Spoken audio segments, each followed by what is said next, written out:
شروع کرتا ہوں اللہ کے ببرکت نام سے جو نہایت رحم کرنے والا ہے۔ حضرت آدم علیہ السلام کی پیدائش سے پہلے اس دنیا میں کیا تھا؟ اس کے بارے میں سائنسدانوں کی مختلف رائے ہے۔ کچھ سائنسدان کو خیال ہے کہ حضرت آدم علیہ السلام کی پیدا ہونے سے قبل دنیا میں لوگ زندگی بسر کر رہے تھے۔ بعض سائنسدان کہتے ہیں کہ حضرت آدم علیہ السلام کی زمین پر اترنے سے پہلے یہاں کئی صدیوں تک ڈائناسور زندگی بسر کر رہے تھے۔ پھر وقت گزرنے کے ساتھ ساتھ ان کی نسل اس دنیا سے ناپیدا ہو گئی۔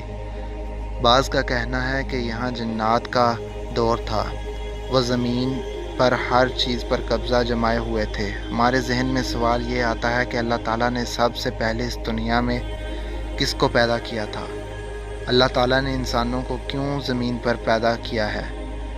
اس میں کوئی شک نہیں کہ اللہ تعالیٰ ہی سب کا پیدا کرنے والا ہے اور زندگی دینے والا ہے۔ اللہ تعالیٰ اپنی کتاب قرآن مجید میں فرماتا ہے کہ وہی ہے جس نے آسمان اور زمین کو 6 دن میں پیدا کیا، پھر عرش پر جلوہ فرما ہوا اور خوب جانتا ہے اس چیز کو جو زمین میں جائے اور جو اس سے نکلے اور آسمان سے نیچے آئے اور جو کچھ اس میں چڑھ کر جائے، اور جہاں کہیں تم ہو وہ تمہارے ساتھ ہی ہے، اور اللہ تمہارے اعمال کو دیکھ رہا ہے۔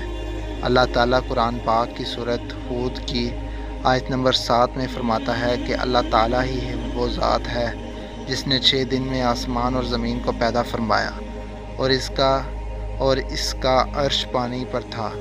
امام احمد بن حنبل بیان کرتے ہیں کہ نبی کریم صلی اللہ علیہ وآلہ وسلم سے کسی صحابی نے عرض کی، اے اللہ تعالیٰ کے پیارے محبوب صلی اللہ علیہ وآلہ وسلم، اللہ تعالیٰ آسمان اور زمین کو پیدا کرنے سے پہلے اس دنیا میں کیا تھا؟ نبی کریم صلی اللہ علیہ وآلہ وسلم نے فرمایا، اللہ تعالیٰ کے علاوہ کچھ بھی نہ تھا، یہ سب کچھ اللہ تعالیٰ نے بعد میں بنایا۔ اس وقت نہ ہوا تھی نہ پانی تھا، یعنی کہ اللہ تعالیٰ کے سوا کچھ نہ تھا۔ پھر اللہ تعالیٰ نے پانی پر اپنا عرش بنایا، اس وقت ہی مخلوق کی پیدائش ہوئی۔ امام ابو داؤد، امام ترمذی، امام احمد اور بے شمار محدثین نے یہ روایت کی ذریعے ہم کو بتایا ہے کہ نبی کریم صلی اللہ علیہ وسلم کا فرمان ہے کہ بلا شبہ خدا نے سب کچھ بنانے سے پہلے قلم کو بنایا، پھر اس قلم کو حکم دیا کہ لکھ۔ پھر قلم اللہ تعالیٰ کے حکم سے اس طرح چلا کہ اس نے قیامت تک کی ہر چیز لکھ دی، جو پیدا ہونا تھا، مرنا تھا، یا پھر ہر کسی کے ساتھ جو کچھ ہونا تھا، یہ سب کچھ لکھ دیا۔ اس کے بارے میں اللہ تعالیٰ کے سوا کسی کو علم نہیں ہے، یہ بس اللہ تعالیٰ کی ذات ہی جانتی ہے کہ کس کے ساتھ کیا ہونا ہے، کسی کو کتنا رزق ملنا ہے۔ اس طرح سب کچھ اللہ تعالیٰ کے حکم کے مطابق قلم نے لوح محفوظ پر سب کچھ لکھ دیا ہے۔ بخاری شریف میں ایک بار یمن کے کچھ لوگ نبی کریم صلی اللہ علیہ وآلہ وسلم کے پاس آئے۔ انہوں نے کہا کہ اے اللہ تعالیٰ کے نیچے اور آخری نبی، ہم لوگ اللہ تعالیٰ آپ صلی اللہ علیہ وسلم کے پاس دین اسلام کو سمجھنے کے لیے آئے ہیں۔ ہمارا سب لوگوں کا یہ سوال ہے کہ اللہ تعالیٰ نے سب سے پہلے کس چیز کی تخلیق فرمائی؟ نبی کریم صلی اللہ علیہ وآلہ وسلم نے اس وفد کو فرمایا کہ اللہ تعالیٰ کے سوا کچھ نہ تھا۔ اللہ تعالیٰ نے پانی پر اپنا عرش بنایا، پھر قلم کو بنایا، پھر قلم کو حکم دیا کہ لوح محفوظ پر سب کچھ لکھ دے۔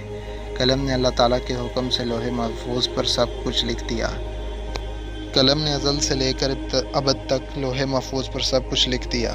علماء کرام بیان کرتے ہیں کہ اللہ تعالیٰ نے قلم کو بنانے کے بعد لوح محفوظ کو بنایا، اور اللہ تعالیٰ کے حکم سے قلم نے لوح محفوظ پر سب کچھ درج کر دیا۔ اس کے بعد زمین و آسمان کو پیدا کیا۔ اللہ تعالیٰ کی پیدا کی گئی چیزوں کی ترتیب کچھ یوں ہے۔ مسلم شریف میں کچھ اس طرح سے بیان کیا گیا ہے کہ حضرت ابو ہریرہ سے مروی ہے کہ آقا دو جہاں حضرت محمد مصطفیٰ صلی اللہ علیہ وسلم نے میرا ہاتھ پکڑا اور ارشاد فرمایا کہ اللہ تعالیٰ نے ہفتے کے روز مٹی کو بنایا، اتوار کو پہاڑ اور زمین، پیر کو درخت پیدا فرمائے، منگل کو اللہ تعالیٰ نے مشکلات، بیماریاں، جراثیم، مصائب اور بہت قسم کی تکلیف کو پیدا کیا۔ اللہ تعالیٰ نے نور کو بدھ کے دن تخلیق فرمایا، جمعرات کے دن اللہ تعالیٰ نے جانوروں، چرند پرند کو پیدا فرمایا۔ پھر اللہ تعالیٰ نے جمعے کو عصر سے لے کر رات ہونے تک کے درمیانی وقفے میں حضرت آدم علیہ السلام کو پیدا فرمایا تھا۔ اللہ تعالیٰ نے سب کچھ پیدا کرنے کے بعد سب سے آخر میں انسان کو پیدا کیا، یعنی کہ حضرت آدم علیہ السلام کو پیدا فرمایا۔ حضرت آدم علیہ السلام انسانی مخلوق میں سے سی کے باپ ہیں۔ اللہ تعالیٰ نے انسانوں سے پہلے جنوں اور فرشتوں کو پیدا فرما دیا تھا۔ ان کی ترتیب کچھ یوں ہے کہ اللہ تعالیٰ نے سب سے پہلے فرشتوں کو، پھر جنوں کو، پھر انسانوں کو پیدا فرمایا۔ اللہ تعالیٰ نے فرشتوں کو آسمانی مخلوق ہی بنایا ہے۔ قرآن پاک کی سورۃ شعراء کی آیت نمبر 5 میں اللہ تعالیٰ کا ارشاد ہے، قریب ہے کہ آسمان اپنے اوپر سے پھٹ پڑے اور تمام فرشتے اپنے رب کی تسبیح اور تحمید بیان کر رہے ہیں اور زمین والوں کے لیے استغفار کر رہے ہیں۔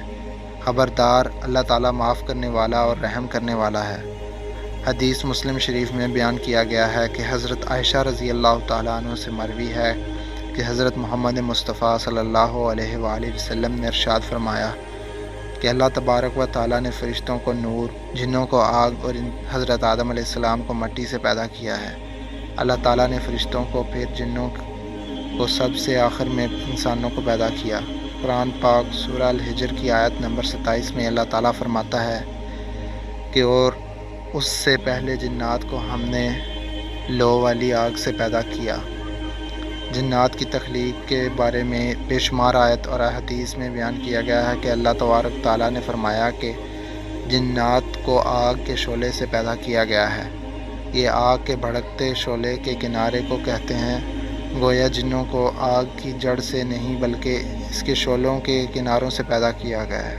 خدا نے شیطان مردود ابلیس کا قول قرآن پاک میں نقل کیا ہے کہ تو نے مجھے آگ سے پیدا کیا۔ اس سے پہلے بھی بیان کیا جا چکا ہے کہ اللہ تعالیٰ فرماتا ہے کہ جنات کو ہم نے لو والی آگ سے پیدا کیا۔ شیطان ابلیس معلوم میں بھی جنات کی نسل میں سے ہے۔